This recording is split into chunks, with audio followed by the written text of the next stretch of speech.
My good friend Al, Hello, wherefore art thou, Al? Alabama.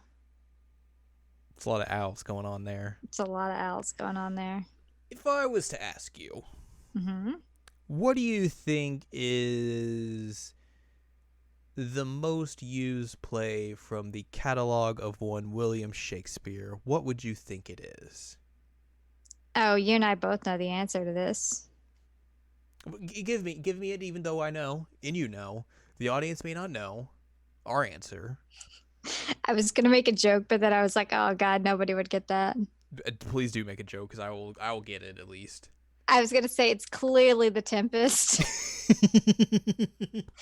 Um, but it is Romeo and Juliet. Wrong. It is Henry V. Right, Henry V. It's everyone loves that play where it's like we're just gonna talk about a lot of action that's happening and not really show it. We're Mm. gonna we're gonna have a specific scene that's all in French and it's all about this princess learning how to say fucking. Yeah, you're gonna have to edit that. I'm gonna. That's the most hardcore language we've ever said on this specific podcast, and it's specifically related to a Shakespeare play. I don't think we've said anything as as egregious on the other one either. Mm, we might have. We've at least said one of the words. We've gotten hot on that podcast a couple of times, so That's true. we may have gone a little hardcore with our language at times, but Okay, but what about Othello? I don't know if I've ever read Othello. Really? It never came up in any of the classes I took, so I read Othello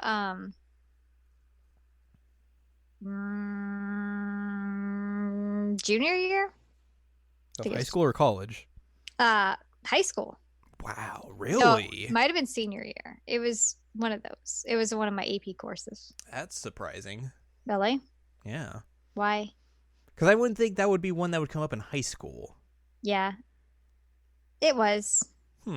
But Interesting. then I also did a Romeo and Juliet project my freshman year where I did my own lyrical cover of a Fleetwood Mac song that what I changed lyrics to be about Romeo and Juliet. Holy, Yep. that's amazing. Yep. I read Romeo and Juliet in my freshman year of high school, but that was because we were in the advanced English class. So that's where we read it, and I was like, I don't understand any of this. What is going on here? What is this language?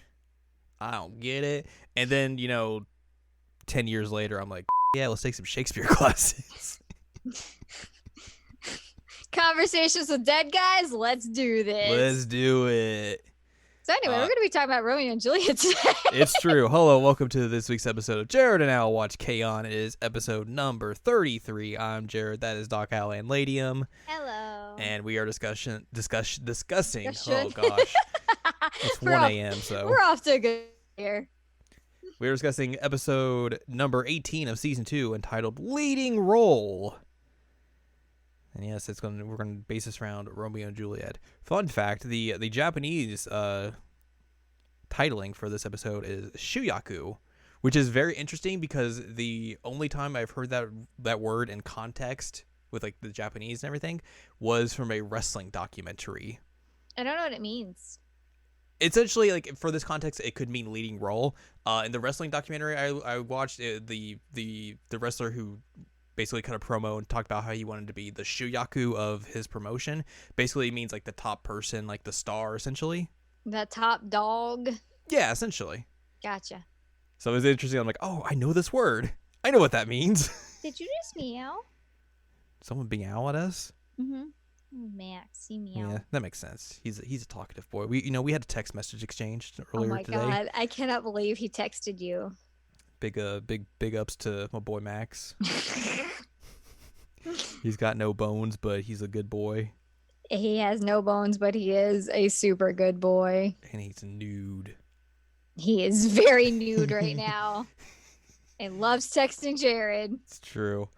So, how are we at right now? We're at 5 minutes. We've not even discussed the episode yet, so that makes a lot of sense. That's fine. We're getting SAC OVA level of quality here. You mean great? Yeah, Yeah. exactly. So we begin this episode, and the seniors class are having a vote, and they are discussing who is going to be the leading roles, as the title of the episode is, for their production of Romeo and Juliet. And of course, the class has voted Mio to play Romeo, and Mio's like, nah, Nope. no,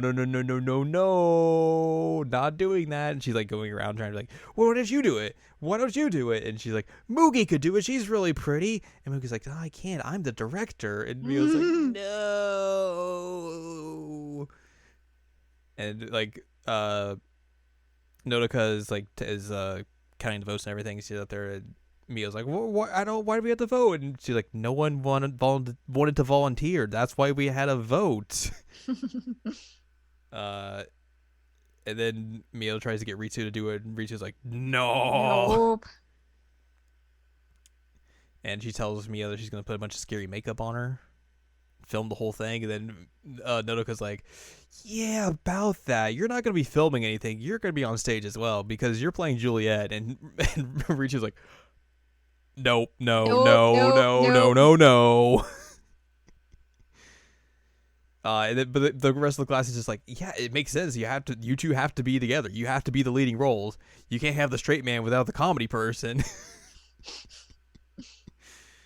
So Boogie's threatening to do rewrites of Romeo and Yeah. Juliet because of this. So yeah, she is directing and going to edit the script now. Apparently, Ms. Yamanaka is like, I will take care of all the costumes For everything. for everything, and Nodoka's like, okay. So they go back and to the club room, and Mio's just like very depressed and everything, and this is like, okay, what do you get to do, Yui? And Yui's like, I'm Tree G. I just stand like this. I just Arms stand there, out. stand really still. I'm gonna practice. And she keeps practicing throughout the episode for the And record. you just like, you will see her in the background just like standing like she's a tree, and it's very, very good. Also Very good. is also laughing at the fact that Ritsu is Juliet. Yep. You just hear like, you just go, oh, you're Juliet. And Yui's just standing there. So they get into trying to practice for the play. They're trying to rehearse lines and everything, doing all that stuff you would be doing, making the sets and everything, making costumes, going through everything, yada, yada, yada, yada. Mio, of course, is having stage fright because it's Mio. Mm-hmm. And she's like very much trying to back out, but Nodoka's like, hey, you realize the class voted you to do this. Like, you should probably at least give it a shot. And Mio's like, oh, okay. So they have to get up there and rehearse lines. Ritsu and Mio being, that is. Ritsu is just like hates the script and everything, thinks it's all super cheesy, cannot get into it. Mio like just cannot recite her lines or is like reading them very softly and all that sort of stuff because she's just nervous as heck. So yeah, it's a bad time. Nothing's Yep. going Nothing well. is going as it should. Do not step on the laptop. That is not a line in this. It is not correct. It is also not a stage direction. Oh, also, Moogie is just like yelling "cut" a lot, and they're like, "Are you just saying cut because you want to say cut?" And Moogie's like, "Yeah, I wanted to be like a director and just say cut a lot." It's funny. It's really good. They go back to the club room, and they're just like very just down in the dumps because it's not going well. Yui basically comes up with the idea of them just swapping roles. So Ritsu has to act like very feminine. Mio has to act like a tomboy. So like they let's like dress them up accordingly, and Yui's like, all right, Ritsu, now you have to drink this tea, but you have to drink it ladylike. Put your pinky out. Do all of this. And Ritsu's like, ah. Poor Ritsu. They're like walking home and just like they're feeling very uncomfortable, and then at one point you just see Ritsu just like rip open her suit jacket and like untuck her shirt, like, I can't take it anymore. Yeah, them like making her like tuck in everything and dress all properly was hilarious. Like the whole part with her like trying to figure out how to drum. They're like, you can't sit like that. She's like, huh? That's unladylike. And she's like, I can't drum like any other way. They go to Ritsu's house, and Ritsu's brother is just there, and they're like, yeah, we gotta go practice for a play. And he's like, oh, what did you get cast as? And he's just like, Juliet. And he's like, what? Everyone has the same reaction when they hear Ritsu is playing Juliet. They try practicing lines, and they're just like, yeah, we are not getting the hang of this. We understand that, like, we can memorize the lines, but like we just can't perform them. And then they come to like idea of like, well, if you were doing this, you would just do it like this. And like, oh yeah, well, if you were doing it, you would do it like this. And then like, oh, this works. This works. Like, we actually are performing them like really well. So they come back to class the next day and are like performing, like practicing really well. And everyone's like, what is going on here? And like someone's like, so I guess they're doing it. So Ritsu is performing Juliet how she would imagine Mio performing it, and Mio is playing Romeo as she would imagine Ritsu playing Romeo. Yep. So you gotta play some like 5-dimensional chess to understand it. But it works. It works. They're able to get their performance on even keel. Boogie comes up with an idea as well to help Mio with her nerves and everything, so they go to like a maid cafe and become waitresses there. Yes. Which goes as well as you would think. Like, nope out, because they're like, Yep. everything's going fine. We're just gonna go on break, and you're gonna be the only one that doesn't go on break. Bye.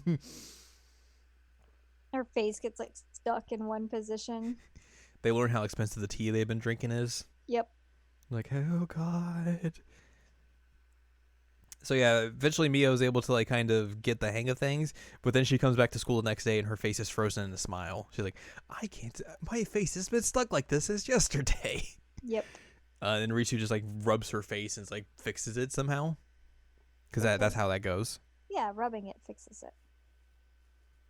Pretty sure that's how it works. So basically they have to practice a lot just to get ready for the festival and everything, get ready for the performance. And then Oz is like, oh god, no one's coming. Oh god, what about our performance? What about our live show? Oh no. And that's how we wrap the episode up. Yep.